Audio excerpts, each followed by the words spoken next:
Well, that's a big crowd. This is a very large crowd.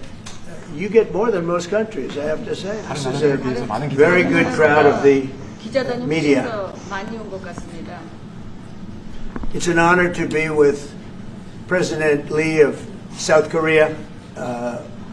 We've known each other and gotten along very well.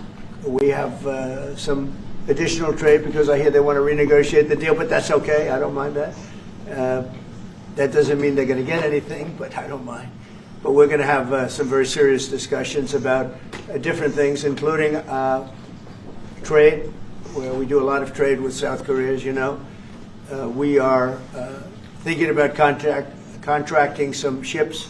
They build them very well in South Korea. They're also thinking about coming to our country with some shipyards to start us on the process of building ships again. You know, at World War II, we'd build a ship a day. And today we don't build ships anymore, which is ridiculous. We're going to start that again. But we were like you. We were building ships all the time for everybody. And presidents and people allowed that to slip by. And now we buy ships, but we're going to be buying ships from South Korea. But we're also going to have them make ships here with our people, using our people. And we're going to go back into the shipbuilding business again, because really, essentially, we don't build ships anymore, which is ridiculous how that ever happened. But we were the best at it, and you can take a look at World War II in particular, where we were doing virtually a ship a day. And it's hard to believe these were tankers and different kinds of ships, but we were very active. And you see a lot of those shipyards sitting there idle, but they're not so idle anymore. And you're going to come in also, and you're going to be doing a lot of ships in this country, so I look forward to that. But we have a lot of other trade things. They're a big purchaser of our military equipment. We make the best military equipment in the world, and you saw that recently with, take a look at what we did with the B-2 bomber, which you have one right there. They gave that to me. I guess the company gave that to me. The B-2 bomber was so successful in what took place in the little excursion that we made, 36 hours, and it wiped out nobody's ever seen anything like it. 36 hours back and forth. Not a thing went wrong. Not a screw was missing. Not a bolt was missing. Not a plane had not even a little bit of a problem. And we actually had 52 tankers. We had many planes, but you know, you looked at the B-2, the way they handled that. Every single bomb hit its target. So they understand that we make the best military equipment in the world, and South Korea is a big buyer of military equipment. And we're going to talk about that also. And we have many things to talk about, and I look forward to it. And it's a great honor to be with you, and congratulations on your election. That was a big one, and we're with you 100%. Thank you. 네, 이재명 대통령님, 오늘 백악관에 오신 것을 진심으로 환영합니다. 우리 그 양국 정상들 사실 서로 잘 알고 있습니다. 지금까지도 잘 지내고 있습니다. 제가 알기로는 한국 측에서 어떤 추가적인 그런 그 관세 협상에 대해서 좀 관심이 있다고 하는데 괜찮습니다. 뭐 원한다고 다 줄 것은 아니지만 그렇다고 그 요청하는 것은 받아들이겠습니다. 오늘 우리는 여러 가지 주제를 다룰 예정입니다. 일단은 먼저 무역에 대해서 얘기를 할 것입니다. 한국은 상당한 많은 그런 무역량을 미국과 함께 하고 있습니다. 그 외에 또 선박 계약, 특히 한국은 조선업이 상당히 성공적으로 유지가 되고 있습니다. 그래서 조선소라든지 선박 건조에 대해서 우리는 많은 얘기를 나눌 것입니다. 사실 미국은 제2차 세계대전 때 선박을 하루에 한 개씩 건조하는 그런 굉장히 성공적인 선박업을 운영하고 있었습니다. 그런데 이제 미국은 선박이 굉장히 아주 폐쇄한 그런 상황입니다. 하지만 이제 우리가 한국에서 선박을 구매해야 되겠죠. 그렇지만 앞으로 한국과의 협력을 통해서 미국에서 선박이 다시 건조되기를 바라고 있습니다. 그럼으로써 또 미국의 조선업을 한국과 협력해서 부흥하는 그러한 기회를 갖게 되기 바랍니다. 아까도 말씀드렸습니다만 제2차 세계대전 때 미국은 하루에 한 개 선박을 건조했습니다. 그렇지만 지금 미국의 조선선은 상당히 황폐해져 있는 상황입니다. 그렇지만 한국이 와서 우리가 함께 재건하기 바랍니다. 또 하나 우리가 의논해야 될 일은 군사장비 구매에 대한 것입니다. 미국은 세계 최고의 군사장비를 만듭니다. B-2 버머 같은 것은 보셨겠지만 굉장히 성공적이었습니다. 이번에 최근에 그런 작전에서 이 B-2 버머가 왕복 36시간을 비행을 했는데 전혀 아무런 문제 없이 임무를 마치고 성공적으로 다시 돌아온 것입니다. 거기는 또 52개의 탱커도 들어갔습니다. 하지만 어쨌든 그 괌이라든지 추격기 최고의 군사 장비를 가지고 있습니다. 한국이 이러한 미국의 아주 뛰어난 군사 장비를 많이 구매할 것을 기대하고 있습니다. 오늘 다시 한번 이재명 대통령을 백악관에 모시게 된 것을 매우 영광으로 생각합니다. 그리고 그 전에 아주 선거에 이긴 것을 다시 한번 축하드립니다. 감사합니다. 네, 대통령님 감사드립니다. 이렇게 시간을 내주셔서 우리 대한민국 국민을 대표해서 감사 말씀을 드리면서 우리 대통령께서 이 오벌 오피스를 새로 꾸미고 있다는데 정말로 밝고 황금색으로 빛나는 게 정말 보기 좋습니다. 품격이 아주 있어 보이고 미국의 새로운 번영을 상징하는 것 같습니다. Mr. President, let me begin by thanking you on behalf of the Korean people. I would like to thank you for giving your time for today's meeting. And I heard that you recently redecorated the Oval Office, and I would like to say that it looks very bright and beautiful, and it has the dignity of America, and it symbolizes the new future and prosperity of America. 미국을 다시 위대하게 만드는 것이 우리 대통령님의 꿈인데 미국이 다시 위대하게 변하고 있는 것 같고 그게 다우존스 지수에서도 그게 나타나는 것 같습니다. 제가 보니까 사상 최고치를 경신하고 있던데 오늘은 잠깐 조정되고 있지만 아주 훌륭하게 미국이 다시 위대해지고 있는 것 같습니다. I believe that making America great again is your goal, and I believe that that is what is currently taking place in America. And I think the most symbolic thing of that is the Dow Jones Index, which reached a record high recently, although it went down a bit, but it reached a record high. And so I think that America is becoming great again. 말씀하신 조선 분야뿐만이 아니라 제조 분야에서 르네상스가 이루어지고 있고 그 과정에서 대한민국도 함께 하게 되길 기대합니다.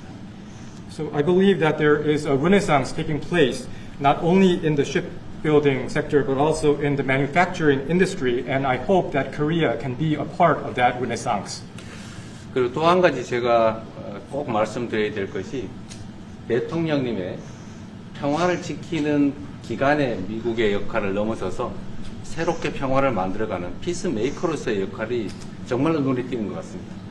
And one thing that I wanted to say to you is that America's role not as a keeper of peace but a maker of peace is being more is emerging more evidently.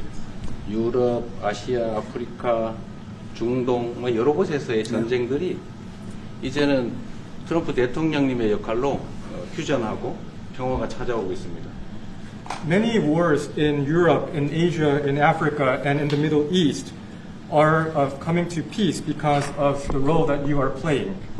세계 지도자 중에 전 세계의 이런 평화 문제에 대통령님처럼 이렇게 관심 가지고 실제로 성과를 낸 경우는 처음으로 보이십니다. So among the many world leaders, I believe that you are the only leader who has made such accomplishments. 그리고 가급적이면 전 세계에서 유일하게 분단 국가로 남아 있는 한반도의 그 평화를 좀 만들어 주셔서 김정은과도 만나시고 북한에 트럼프 월드도 하나 지어서 거기서 저도 골프도 칠 수 있게 해주시고 그래서 전 세계가 인정하는 정말 세계사적인 평화의 메이커로서의 역할을 꼭 해주시기를 기대합니다.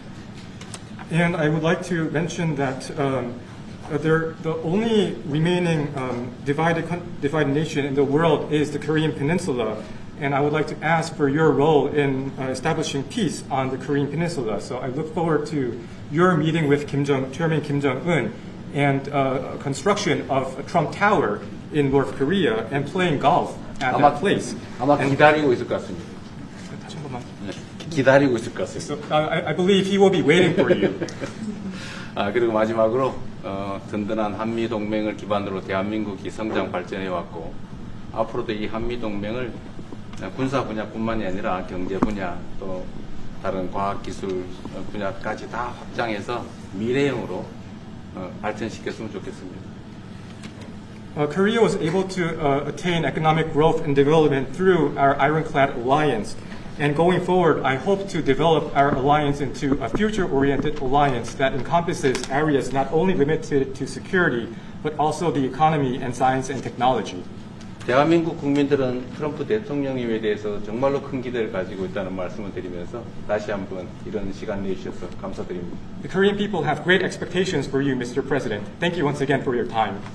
Well, thank you very much. It's an honor to be with you. I will say that Kim Jong-un and I had a very good relationship, as you remember, and still do.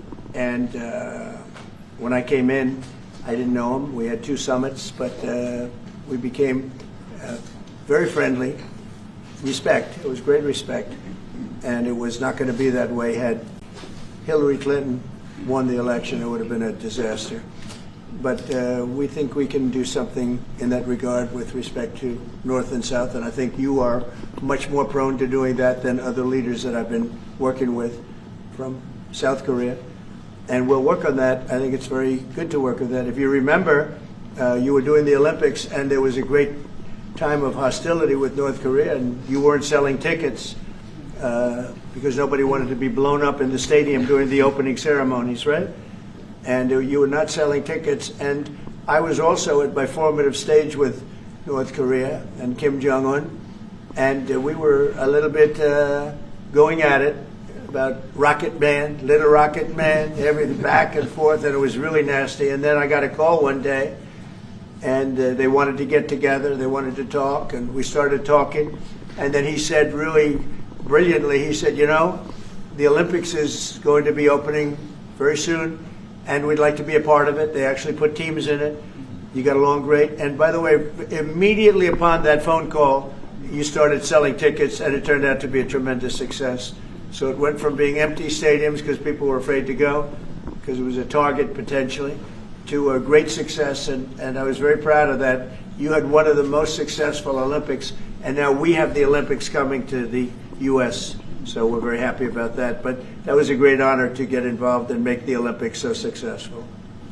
네, 대단히 감사합니다. 다시 한번 모시게 돼서 영광이라고 말씀드리겠습니다. 제가 김정은 위원장과 굉장히 좋은 관계를 가지고 있습니다. 그리고 현재도 매우 좋은 관계가 있습니다. 내가 처음에 취임하고 난 다음에 2번의 정상회담을 김정은 위원장과 함께 했고 상당히 친해졌고 또 더 중요한 것은 둘 다 존경심을 서로에게 가지고 있다는 것입니다.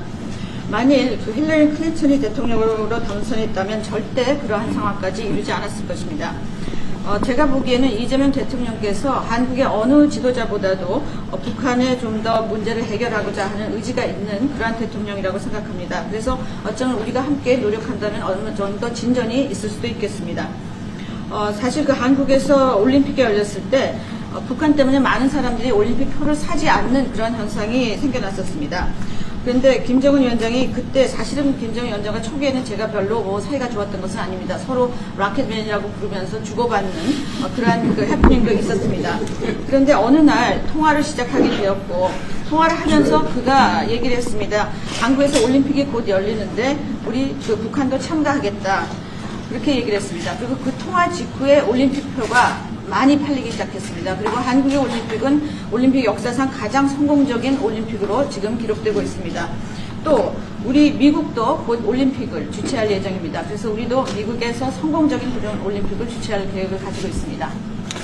김정은 위원장 말씀을 하셔서 그런데 사실 대통령님 덕분에 이 북한하고 이 한반도 관계가 매우 안정적이었습니다. 그런데 사실 그 이후 대통령께서 미국 정치에서 약간 물러서 있는 그 사이에 사실은 북한의 미사일도 많이 개발됐고 핵폭탄도 많이 늘어났고 진척된 것도 없이 한반도 상황은 정말로 많이 나빠졌죠. Mr. President, you mentioned about Chairman Kim, and thanks to your efforts when you were in office during your first term, the situation on the Korean Peninsula was stable. But during the hiatus where you were out of office, North Korea developed further its nuclear and missile capabilities, and that led to a deterioration on the situation of the Korean Peninsula. And they wouldn't have done that. They would not have done that if I were president. That 내가 was not going to 만약에 happen. 대통령이 당선되었다면 그런 일이 일어나지 않았을 것입니다. 전적으로 공감합니다. I completely agree with you.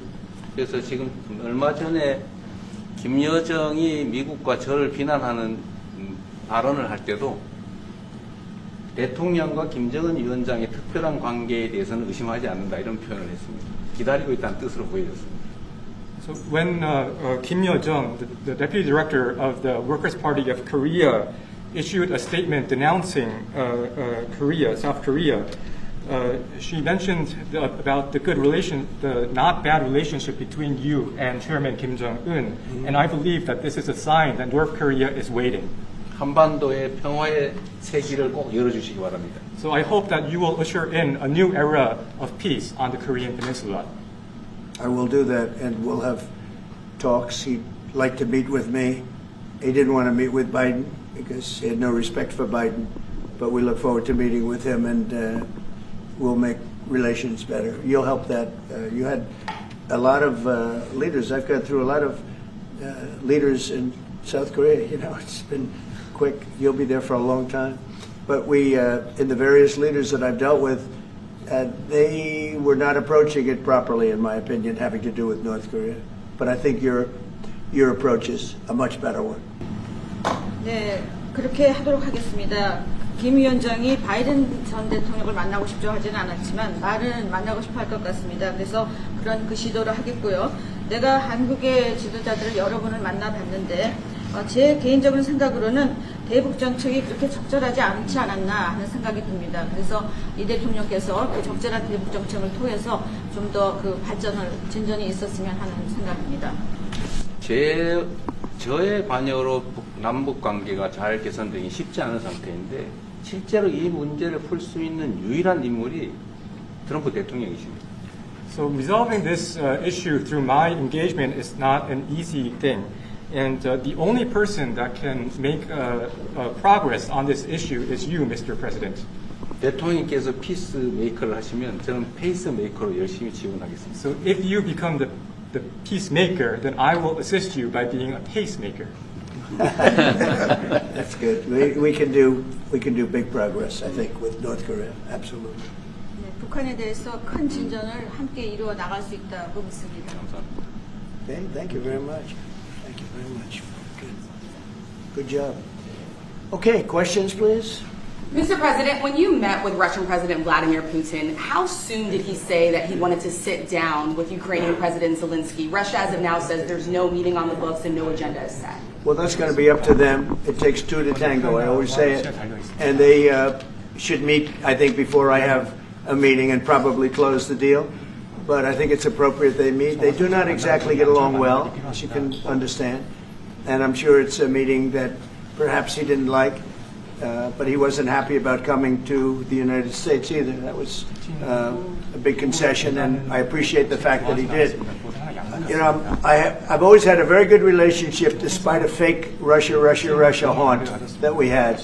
But we've always had a great relationship, very good relationship, strong relationship with Russia. That's a good thing, not a bad thing, by the way. That's a very good thing. And it's good to get along with Kim Jong-un, and it's good to get along with everybody, including President Lee. It's good to get along, and I get along with the foreign leaders. You see that with the biggest group of foreign leaders that we've ever had. Don't forget the European Union was here also representing a large group of countries just recently. So I believe that we're going to get that war straightened out. We're going to get it done. I don't know that they'll meet. Maybe they will. Maybe they won't. They'd like me to be at the meeting. I said, you guys ought to work it out. It's between you. It's not us. Now, in the meantime, we're not spending any money on, as you know, on Ukraine. We're selling military equipment to NATO. NATO now is taking in, excuse me, NATO now is taking in a large amount of money from the countries. They're taking in 5% of GDP versus 2%. They're paying the 5%. They never paid the 2%, most of them, or a lot of them. NATO has a lot of money. We are selling military equipment to NATO at full price. And NATO's distributing that equipment to wherever they are, I mean, perhaps to Ukraine. So NATO's working with Ukraine. Biden was giving hundreds of billions of dollars, just willy-nilly, just giving money. He had no idea where it was going. It was terrible what was happening. So we're not involved anymore in terms of the cost. We're in for $350 billion. As you know, I also got the rare earth deal done with Ukraine, which was worth much more than the $350 billion. But I'm not interested in the money so much, even though we've done a great job in that regard. I'm not interested in that. I'm interested in stopping a war where last week 7,109 soldiers died, both Russian and Ukraine. It's such a waste of life and humanity. They're not from this country. They're not from any other country other than Ukraine, for the most part, other than Ukraine and Russia. But it's a very important thing to me to stop it. I stopped 7 wars that were raging, one for 31 years, the Congo, and as you know, Rwanda, one for 35 years. I don't have to go into them. You know the list better than I do. But we stopped a lot of wars, including, you think about it, India and Pakistan, which was probably 2 weeks away from being a nuclear war. They were shooting down airplanes all over the place. So I'm very proud of that. I thought this would be, in many ways, the easiest way. I have a very good relationship with Putin. I thought it would be the easiest one to stop, and it's really not. It's very complex. It's very personal from their standpoint. There's tremendous dislike personally between the two men, and we're going to have to straighten that out. But I would like to see them meet first. They'd like me to be there. I may be there. I may not. I'll see. But I wanted them to work out their differences first, because it is ultimately between them. And when that happens, I think we'll get an end. Mr. President, maybe they meet, maybe they don't. How long are you willing to let this play out? And if they don't meet, will there be consequences? And how soon for Russia? Yeah, there could be very big consequences, but we'll see what happens. There might be very big consequences, because this is something that has to end. This war would have never taken place, and for 4 years it didn't take place. But if I were president, this war would have never taken place. There has not been a war like this since the Second World War. This is the biggest thing that's happened in terms of warfare, wars. It's a whole new form of fighting. It's a drone fighting. It's a drone war. No, a drone war never existed before. And we're actually studying it from the standpoint of Pete Hegseth and everybody. We're studying it and studying it very carefully. This is a whole new form of war, but it's a violent war, and there has been nothing like this since the Second World War. So we'll see what happens over the next week or two, and at that point I'll step in very strongly, and if I have to be there, I'll be there. And we'll either have a deal or we won't. But a lot of people are dying, and I want to get us... Mr. President, Kim Jong-un wants to meet. When do you want to meet with him? With who? You said the North Korean leader wants to meet. How soon would you? Yeah, we want to have a meeting. I like to have a meeting. I got along great with him. You know, you were there. We even had a press conference. He had his first press conference. Kim Jong-un had a press conference. This was a little different press conference. I said, have you done a press conference before? No. And you know what? He did great. It was a great press conference, actually. It was historic. I doubt he's done one since. But I said, would you like to meet the fake news? Because whatever you want to do. And they came in, like you've never seen anything like it. And then he said, enough. And that was the end of the press. That was the end. It ended very rapidly. But I think he had a good time. I look forward to meeting with Kim Jong-un in the appropriate future. Mr. President, the United States Korea. Will you reduce the number of forces in South Korea so that the United States can have more flexibility in the region? Say it. Would you consider reducing the number of U.S. forces in South Korea so that the United States can have more Well, I don't flexibility want to in the say region? that now, because we've been friends and we're friends. And look, we have a lot of people over there. We have over 40,000 troops in South Korea. As you know, South Korea agreed to pay for that during my last term. And then when Biden came in, they complained to Biden that I wasn't a nice person, and he agreed not to pay. He gave up billions of dollars. We were getting paid billions of dollars. But then Biden ended that for whatever reason. It's unbelievable that he did. But we have a very good relationship militarily. They would say, but we gave you land. I said, no, you didn't. You lease us land. There's a big difference between giving and leasing. And maybe one of the things I'd like to do is ask them to give us ownership of the land where we have the big fort. You know, we spent a lot of money building a fort. And there was a contribution made by South Korea. But I would like to see if we could get rid of the lease and get ownership of the land where we have a massive military base. Mr. President, how are you? Thank you, Mr. President. How are you planning to make? I also want to ask this question to Mr. President. Who are you with? I'm Song Yujin. I am from South Korea's Arirang TV. Good. Thank you so much.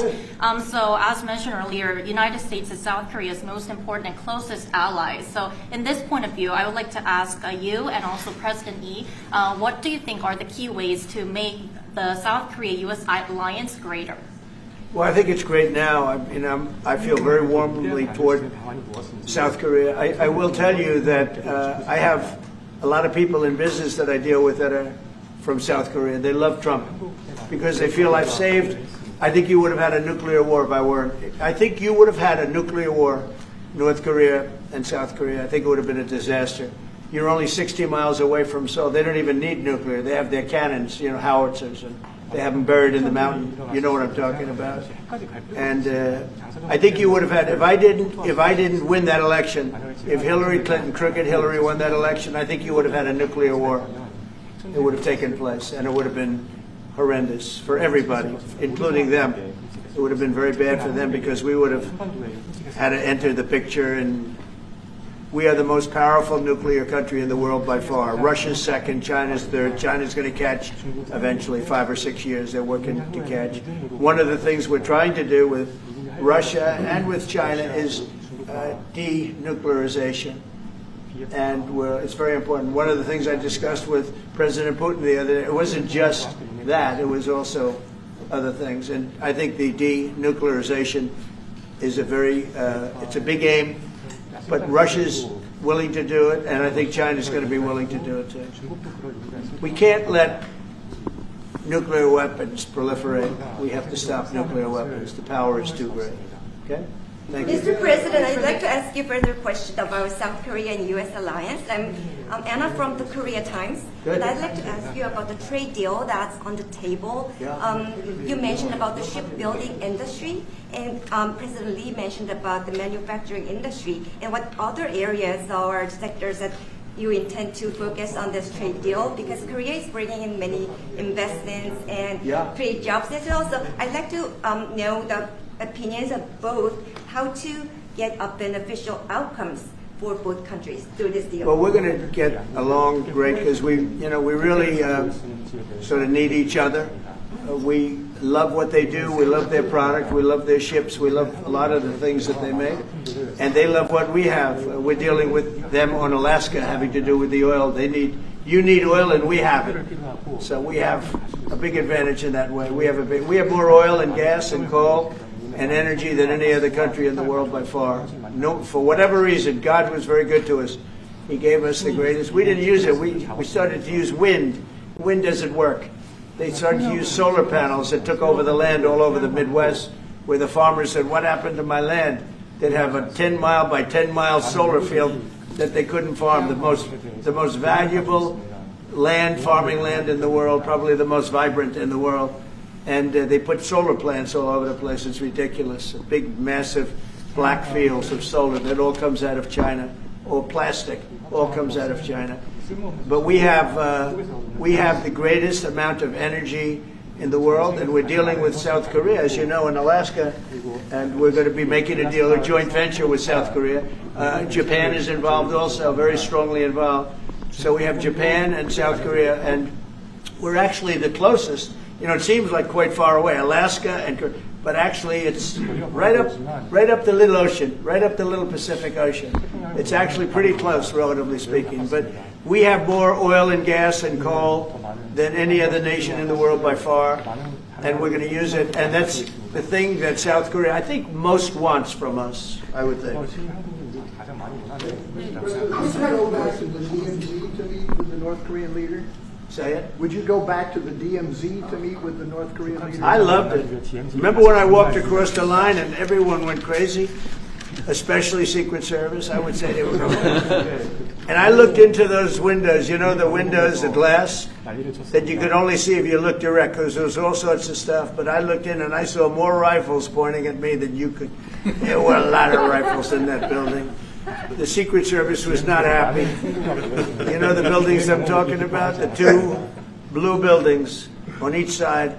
And I walked up the middle and I looked in the window and I saw more guns in that room than I've ever seen in my life. I looked at the other side and it was the same thing. And yet I felt safe. I felt safe because I have a great relationship with Kim Jong-un. I hope it stays that way. I think it will. I have a very good relationship. I understand him. I spent a lot of free time with him talking about things that we probably aren't supposed to talk about. And, I get along with him really well. I think he has a country of great potential, tremendous potential. Is it possible to meet him this year or maybe next year? Well, I'm meeting a lot of people. I mean, it's hard to say that, but I'd like to meet him this year.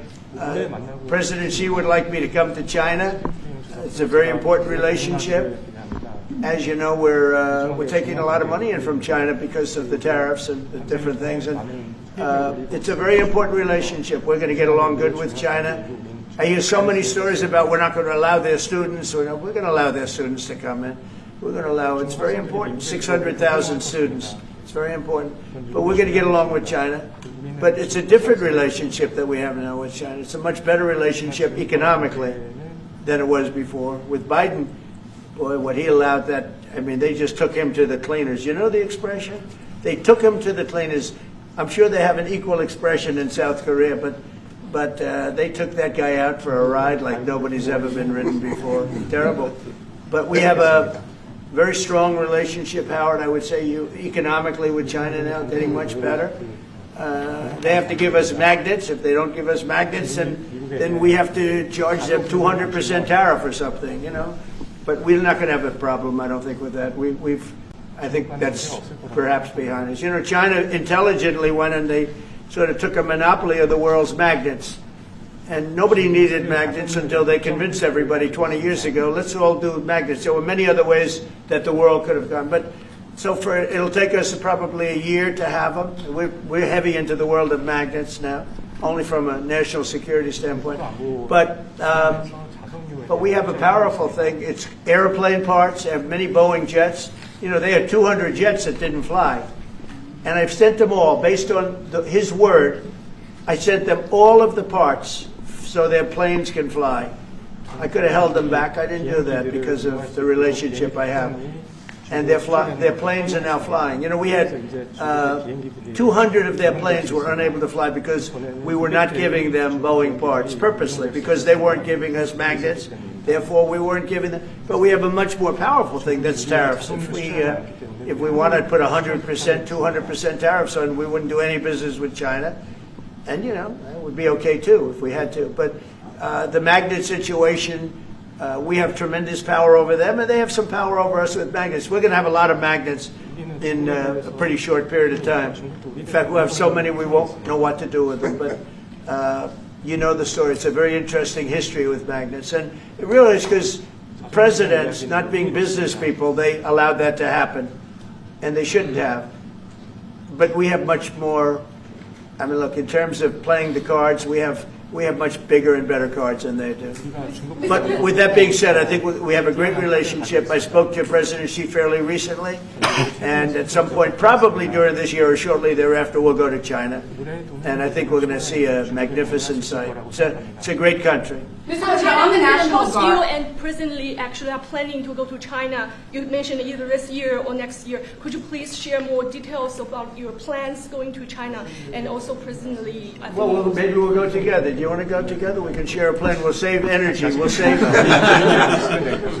a little, the ozone layer. Remember President Obama used to talk about the ozone layer, and then he'd fly to Hawaii to play around the golf in the 747. Mr. President, on Would the you national. accept the invitation, Mr. Lee? 중국에서 만약 It was sort of meant jokingly, but if you want, you can. 대통령하고 같이 가면 좋겠습니다. I would like to go together with President. Do I accept? He doesn't accept. If you want to go, I'm going to get special permission. I'm sure you can go. But we're going to have a great relationship with China. I mean, it's happening. You see it. It's happening. They have some cards. We have incredible cards, but I don't want to play those cards. That would if I played those cards, that would destroy China. I'm not going to play those cards. Mr. President, on the National Guard, you've talked a lot about Democratic-run cities and states. Yeah. Would you also consider sending the National Guard into red states and red cities that are also seeing high crime? Sure, but there aren't that many of them. If you look at the top 25 cities that for crime, just about every one of those cities is run by Democrats. And you know, one of the bad things they did, cashless bail, if you look back on time, when they allowed a murderer out that afternoon, you know, he'd kill somebody and then a couple of hours later he's walking the streets again, oftentimes killing again rapidly. Cashless bail is a disaster. You saw we had a news conference today on that. We're wiping it out in D.C., immediately wiping it out. It started in New York, I must tell you, and it's been a horrible thing for crime, especially violent crime. So we're going to end cashless bail, yes. Thank you. When will you deploy to Chicago, and how long are you keeping troops here in Well, Washington, heard D.C.? Discussion. I really want to be appreciated. You know, when we go into a city and wipe out the crime, so D.C., it sounds so horrible. I'm embarrassed to say it in front of you because they don't have anything like this. Washington, D.C., sir, has not had a murder in 11 days. Now, he's saying that's a horrible thing to hear because they don't have murders for ever. But Washington, D.C., if you go back and check, it's been many years since we went a week without having a murder. Now we haven't had, and I would say that Washington, D.C. right now is much safer than Seoul. You know why? Because we have a friendly neighbor. We have more friendly neighbors. You have a different kind of problem. We all have different problems. But Washington, D.C. is a very safe city right now. People are going out to dinner. Restaurants are opening. Restaurants that were going to close are now going to stay open. Friends of mine are going out to dinner all the time. They didn't go out to dinner for 4 years. It went rampant during the Biden years. Just rampant. That's why Susie is very close to the mayor and has a lot of respect for her, but I view it maybe a little differently because the mayor would say that it's gotten better. For 30 years it's gotten better. No, it's gotten worse. And the worst day of all was when we just got to office for the second time, and it's in very bad shape. So the mayor shouldn't be saying that violent crime has been getting better. It's been getting much worse. And the day I took office, it was the worst. And we did some minor things, made it a little bit better, but then we said, look, we got to stop it because too many people are getting killed.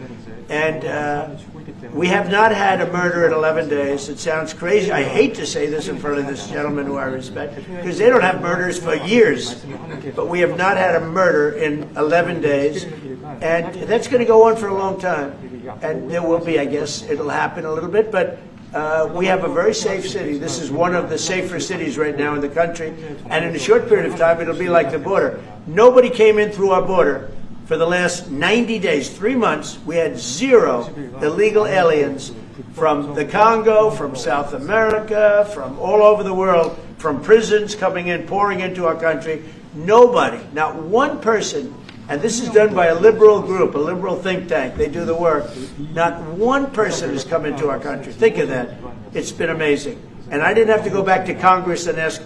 Biden could have done this by himself. I did. I said, close the borders. We had the great Tom Homan. We had Christie, as you know, Christie Noem, who did a fantastic job. She's doing a fantastic job. Pete Hegseth has been incredible with the, as I call it, the Department of War. You know, we call it the Department of Defense, but between us, I think we're going to change the name. You want to know the truth? I think we're going to have some information on that maybe soon. But I think because, you know, Department of Defense, we won the World War I, World War II. It was called the Department of War. And to me, that's really what it is. Its defense is a part of that. But I have a feeling we're going to be changing. I'm talking to the people. Everybody likes that.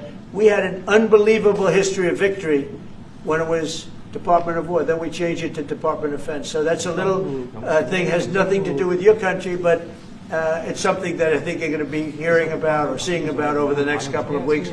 Probably that change is going to be made over the next week or so. Are there two Koreas, North and South, or is there one Korea waiting to be unified? Well, I know it is 2 Koreas. I mean, you know, there was one Korea. It was a very large country and a very powerful country. And it was a country that went to war with China. President Xi explained it. went to war with China many times over the last 2,000 years. You had many, I think he told me 51 times. So I remember I went to President Xi, I said, you know, we're having a problem with North Korea. Straighten it out, would you please? He said, well, we have been to war with them. And I think he said 51 times. But at that time, it was the whole of Korea. It wasn't, you know, North and South. And after he explained it, I said, all right, not going to be that easy. I guess you're right. But, you know, you had one Korea, and it was a very big, powerful nation. Now you have two big, powerful nations, but you have essentially a wall in between. Mr. President, can you elaborate the comments, the post and comments you made on South Korea early this morning, like raids on churches, going into U.S. military base, purge, revolution. How do you think about it? 이재명 대통령께도 질문드리겠는데요. 저희가 이제 빛의 혁명이나 이게 내란 사태 극복하는 과정에서 이런 문제들이 좀 Right, I heard from Intel. 그 부분 설명해 주시면 좋을 것 같아요. I heard from Intel that there was a raid on churches. We're going to talk about that later. I haven't spoken about it yet, but will we meet? And, you know, that would be too bad if that's the case. But I did hear that from Intel, that there was a raid on churches, closing some churches. So we'll talk about that later. I could ask you now if you want. Mr. President, what conversation? Wait a minute, please. If you'd like. Because it didn't sound to me like South Korea. 간단하게 말씀을 드리면 지금 대한민국은 아시는 것처럼 친위 쿠데타로 인한 혼란이 이제 극복된 지 얼마 안 된 상태고 그 내란 상황에 대한 국회가 임명하는 국회가 주도하는 특검에 의해서 사실 조사가 진행 중입니다. 물론 저의 통제하에 있지는 않지만 하여튼 대한민국 검찰이 하는 일은 검사하는 일은 팩트 확인, 팩트 체크인데 미군을 직접 수사한 게 아니고 그 부대 안에 있는 한국군의 통제 시스템이 어떻게 작동했나를 확인한 것 같습니다. 나중에 좀 더 자세히 설명을 드리도록 하겠습니다. So it hasn't been long since Korea has overcame the political turmoil following the self coup by the former president. Currently, there is a fact-finding investigation by a special prosecutor that was appointed by the National Assembly. And this special prosecutor... Is his name Deranged Jack Smith, by any chance? They took him from our country. They put Deranged Jack. He's a deranged, sick individual. But go ahead. Go ahead, please. I'm only kidding. Maybe I'm not. And that special prosecutor is not under my control. And so the special prosecutor is conducting a fact-finding investigation. And I would like to explain about what you said about U.S. bases. They did not conduct a search and seizure of American bases, but they looked into the chain of command and the control system of the Korean military. Right. And I would be happy to That's okay. explain about this more in detail I'm sure it's, during our lunch meeting. I am sure it's a misunderstanding, but you know, there is a rumor going around about churches, raiding churches, so we'll talk. I'm sure that's going to be worked out fine. Yeah, please go ahead. Mr. President, what conversations have you had with Israeli Prime Minister Benjamin Netanyahu about what is going on in Gaza? There was a UN-backed report that said there's a famine in Gaza. Based on what you know and what you've been briefed on, do you agree with that? So, I mean, I deal with Bibi Netanyahu quite a bit, and we had great success, obviously, in Iran. We knocked out their nuclear threat. That would have been a horror show having them have a nuclear weapon. They would have used it, too. We did very well there. Right now, they're talking about Gaza City. There's always talking about something. At some point, it's going to get settled. And I'm saying you better get it settled soon. You have to get it settled soon. And that means, you know, nobody can forget October 7th. People forget October 7th. That was one of the most brutal. I've seen some terrible things, some brutal things. That was about as bad as it gets. And nobody can forget that. With that being said, it's got to get over with. It's got to get over with because between the hunger and all of the other problems, worse than hunger, death, pure death, people being killed. And, you know, I'm the one that brought back the hostages, and I did it with that gentleman right there, Steve Witkoff, and with Marco. All of us, the whole team, we worked together. Even the trade people worked on it with us. And we brought back a lot of the hostages. Now we're left with, would you say 20, Steve, or would you say it's less than 20? I hope it's 20. He hopes it's 20 because some could be dead. That's what he means, I assume. Yes. So we have 20, but there's rumors that some could be dead. It's a terrible situation over there. Terrible, terrible situation. But it's coming to a head. It's coming to an end. We are sending, we sent $60 million of food over there just recently. And I don't even know if people know it. We distributed ourselves. We're giving a lot of food, spending a lot of money on food, getting it over there. We have a lot of food. We have a lot of oil, and we have the greatest farmers in the world. So we have a lot of food, but we're sending a lot of it over to Gaza, and we're feeding a lot of people. But with all of that being said, it's a lot of people to feed. And I think that we will have, I think within the next 2 to 3 weeks, you're going to have pretty good conclusive ending. And it's a hard thing to say because they've been fighting for thousands of years. If you want to know, that's been a hotbed forever. But I think we're doing a very good job. But it does have to end. But people can't forget October 7th either. Do you plan to attend APEC summit to be held in Korea? A summit in South Korea? Yes, South yeah, Korea in November. I'd love to. Last time I spoke in front of your parliament, and I love doing that. Beautiful respect they had for our country, and a beautiful room. I remember how beautiful it was, and I enjoyed doing it. No, I could see going. I think I'm going for a trade meeting to South Korea pretty soon. You're hosting a trade meeting. So I can sneak away from that trade meeting and we'll go and do something for the president if he'd like me to do that, okay? But so we'll be going there fairly soon. You know about that? If you attend, then it's a good chance to meet up Kim Jong-un again, or maybe Xi Jinping. Then how do you think of it? You mean set them up together? Yes. That'd be interesting. We'll arrange a meeting between you and Kim Jong-un. Would you like that? That's a very tough question right now. I don't know where that question is leading. Anyway, look, I get along great with Kim Jong-un, and if whatever I can do having to do with South Korea and getting people together, you should get together, right? Mr. President? Yes, ma'am. Yes. Smile. Yeah. Honest. And then she'll turn out to be the worst one in the room. Can I ask about Masca project? Masca project. Great again. Yeah. Oh yeah, sure. Yeah. We're going to do that. Yeah. I think we're going to do that very strongly. We're going to have a big, within a period of, it takes a while. That's a hard one to start. Some companies you can start easily. Shipbuilding's a tough one to start, but we'll be doing that. Now, with that being said, we make the best submarines anywhere in the world. We make submarines. We're 25 years ahead of anybody else in submarines. So we do that. We do that. But we really gave up the shipbuilding industry foolishly many years ago. But we're gonna start it up again. We're gonna be making our own ships again soon. Okay, how about one or two more? Mr. President, have you been briefed on the search of John Bolton's home and office from Friday? Have you been briefed on that? I have not been briefed. No, I read it just like you did. I was never a fan of his. I thought he was stupid.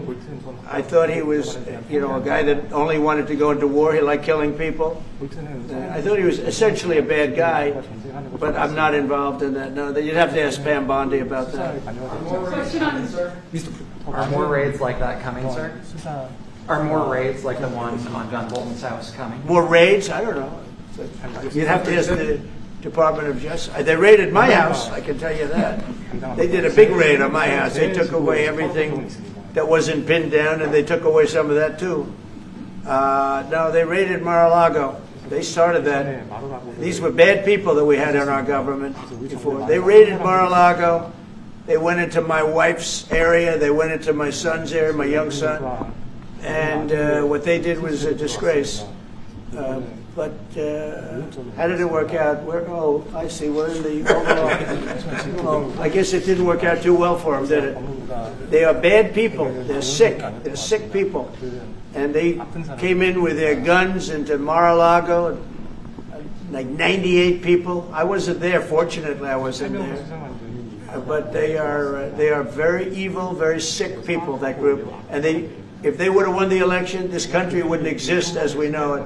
This country would have been a failed country. And now it's the hottest country anywhere in the world by far. We are the hottest country in the world by far. Okay. Mr. President? Yes, sir. Yeah. President Lee met with the Japanese Prime Minister before this summit. That's good. So, is there something to discuss regarding the cooperation among South Korea, U.S., and Japan? I think so. Look, Japan is a great ally of us, and I had a little bit of a hard time getting you two together because you're still thinking about comfort women, right? Comfort women. That's all they wanted to talk about was comfort women. And I thought that was settled a few times over the decades. But there is an overlapping problem with that. Perhaps I'm wrong in saying it.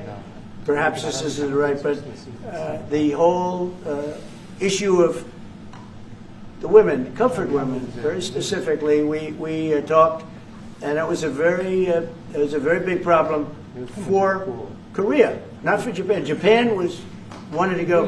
They want to get on, but Korea was very stuck on that. You understand? So I don't know. Perhaps you'd like to answer. It's a good question. It was hard getting Japan and Korea together because of what took place a long time ago. But Japan wants to do it, I can say. Korea is a little bit more tenuous, please. 지금 질문은 그 3자 협력에 대해서. 우리 한미일 협력은 매우 중요한 과제고 또 한미 관계의 발전을 위해서도 한일 관계가 어느 정도 수습이 돼야 됩니다. Trilateral cooperation among Korea, the U.S., and Japan is very important, and better Korea-Japan relations is also important for the Korea-U.S. relationship as well. 그래서 대통령께서 한미일 협력을 매우 중시하고 계시기 때문에 제가 대통령을 뵙기 전에 미리 일본과 만나서 대통령께서 걱정하실 문제를 다 미리 정리했다 이렇게 생각해 주시면 좋겠습니다. Because I know that President Trump, that you put emphasis on trilateral cooperation, Right. I made a visit to Japan before coming to the U.S. to settle the difficult issues that we have. Good. Well, Japan wants to get along very well with you, and I find them to be great people, great country, obviously, and they want very much to get along with South Korea. And you have something in common. You know, you want to solve the North Korea problem. But Japan very much wants to get along with you, and I'm sure they will. I find the people that I deal with to be wonderful people, as I do with you. 이번에 일본에 가서 이시바 총리를 만났을 때 그 전에 우리가 가지고 있던 여러 장애 요소들이 많이 제거됐다는 생각이 듭니다.